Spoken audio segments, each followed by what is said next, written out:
Salut tout le monde, bienvenue dans ce nouvel épisode de Mythine. Je m'appelle Mathilde et je vais vous plonger dans le monde fascinant de la mythologie. Dans ce podcast, on va explorer comment les histoires anciennes des dieux, des héros et des monstres résonnent encore dans notre quotidien. Je veux dire qu'on peut voir des traces de la mythologie partout, non ? Dans des noms de marques aux références dans nos films préférés, en passant par les expressions que nos parents utilisent, ces histoires se glissent dans nos vies sans même qu'on s'en rende compte. Alors, à chaque épisode, nous allons plonger dans une nouvelle légende et dénicher ses liens avec notre monde. Je suis là pour vous guider à travers ces histoires, avec beaucoup de curiosité, un peu de sarcasme et peut-être même quelques rires. Alors, prêt à embarquer dans cette aventure mythique avec moi ? On a vu aussi Hermès, on est allé chercher Hermès parce que Hermès c'est un dieu important de la mythologie. Oui, donc on s'est dit peut-être que la marque Hermès en fait qui fait des foulards, ça n'a rien à voir, ouais. C'est Thierry Hermès. Oui, donc du coup ça n'a rien à voir avec Hermès, avec le créateur qui s'appelait Monsieur Hermès en fait. C'est stylé comme nom même. Moi c'est Monsieur Hermès. Ah ouais, comme celui qui fait les pierres Hermès là, les pâtisseries, le pâtissier. Pierre Hermès ? Ouais. Hermès ça n'a pas de rapport. Il est quand même représenté souvent dans le logo Interflora, on a vu. Oui. On le voit lancer presque un bouquet, mais le livrer. Parce qu'en fait, c'est le messager de Zeus, le dieu des voyageurs, parce que les fleurs voyagent. Et c'est le messager, le dieu des voyageurs, le guide des morts jusqu'au Styx. Ouais. J'arrive même à le prononcer. Ouais, pour le deuil, pour jusqu'au les fleurs. Styx, Ouais. parce qu'en fait, c'est le seul qui peut aller aux enfers et en revenir. Donc Interflora, c'est parce que c'est essentiellement parce que c'est le messager. Ou peut-être parce que c'est hors de prix. Parce que Hermès, c'est le dieu des voleurs. Oh non, je pense pas que ça ait un rapport. Et il avait une qualité d'être rapide, Hermès. Est-ce que... Oui, parce qu'en fait, il avait des chaussures avec des ailes. Ouais, donc Interflora, il pouvait pas choisir mieux qu'Hermès, le dieu des messagers, parce que quand tu envoies des fleurs, tu envoies un message d'amour, d'amitié, de deuil. Et en plus, c'est un message qui est rapide, donc ils assurent une livraison rapide. Donc c'était vraiment bien. Tu dirais que tu fais de la pub. Ils assurent une livraison rapide. Interflora. C'est pas du tout hors de prix. Et on a vu qu'Hermès aussi, il était repris beaucoup, par le cas des pharmacies. C'est des pharmaciens, des médecins, parce qu'en fait, c'est le dieu aussi des médecins. Il est dieu de plein de choses. Bonjour tout le monde. Je suis heureux de vous retrouver pour ce podcast sur Hermès. J'en connais un rayon car Hermès joue un rôle important dans de nombreux récits mythologiques grecs. Il est le dieu messager, connu pour sa rapidité et son habileté, comme Mathilde vient de l'expliquer. Il est souvent représenté comme un jeune homme portant un casque ailé et des sandales ailées, ce qui symbolise sa capacité à voyager rapidement entre le monde des dieux, des mortels et des enfers. Hermès est également associé au commerce, au voyage, aux frontières et aux voleurs. Il est souvent considéré comme un intermédiaire entre les dieux et les mortels. Mais vraiment, Hermès, c'était un voyou.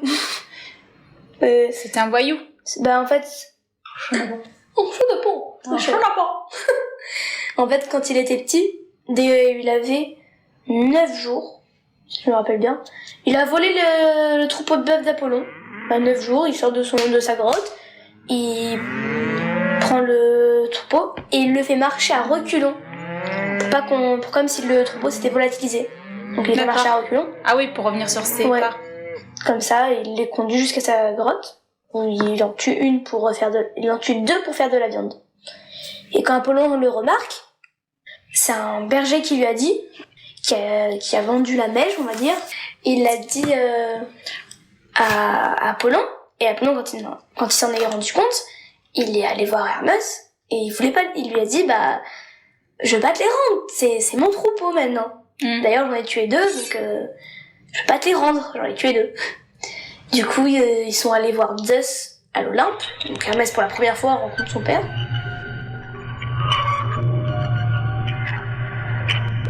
C'est le fils de Zeus. Oui. C'est qui sa mère à Hermès? C'est un des fils de Zeus. Il y en a pas mal. C'est qui sa mère à... Je sais plus. Attends, je cherche sur mes réseaux. C'est Maya, ouais, c'est ça. C'était Maya. fils de Zeus, père de tous les dieux, et de la nymphe Maïa. D'ailleurs, Maïa, c'est une des nombreuses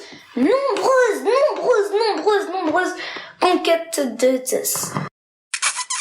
Et en fait, au lieu de lui crier dessus, il a éclaté de rire. Apollon? Non, Zeus, il a éclaté de rire. Ah. Il a dit c'est bon, il est petit, c'est bon. Quand il a volé les bœufs d'Apollon, il a aussi créé la lyre avec une carapace de tortue, des tendons de vache et du bois. Et du coup, Apollon a voulu échanger parce qu'Apollon le représente souvent avec une lyre. Et Apollon a voulu un peu échanger la lyre, il lui a dit je te donnerai tout ce que tu veux. Du coup il lui a donné son troupeau et il lui a donné une baguette qui endort. Donc moi il y a un rapport avec la baguette, mais il y en a qui disent que c'est souvent une branche de laurier ou une branche d'olivier. Le caducée? Oui, parce que c'est un bâton avec deux serpents qui s'enroulent et des ailes. Des ailes pour Hermès. Parce qu'il a deux ailes sur les... Les deux serpents c'est pour protéger des morsures de serpents, pour les guérir un peu parce que dans la Grèce antique, c'était beaucoup parce que les gens mouraient beaucoup de ça. De morsures de serpent. De morsures de serpent parce qu'en fait, ils allaient travailler. Attention à ne pas confondre le caducée avec le bâton d'Esculape. Le bâton d'Esculape est souvent représenté comme un simple bâton avec un seul serpent enroulé autour, symbolisant la guérison et la médecine. Il est lié au dieu de la médecine dans la mythologie grecque, Esculape ou Asclépio. Il est directement associé aux pratiques médicales et à la santé. Le caducée, quant à lui, est associé à Hermès, le messager des dieux. Il est représenté comme un bâton entouré de deux serpents enroulés et surmonté de deux ailes. Bien qu'il soit parfois utilisé comme symbole médical, il est plus largement associé au commerce, à la communication et à la diplomatie. En résumé, le bâton d'Esculape est spécifiquement lié à la médecine et à la guérison, tandis que le caducée est associé à un éventail plus large de domaines.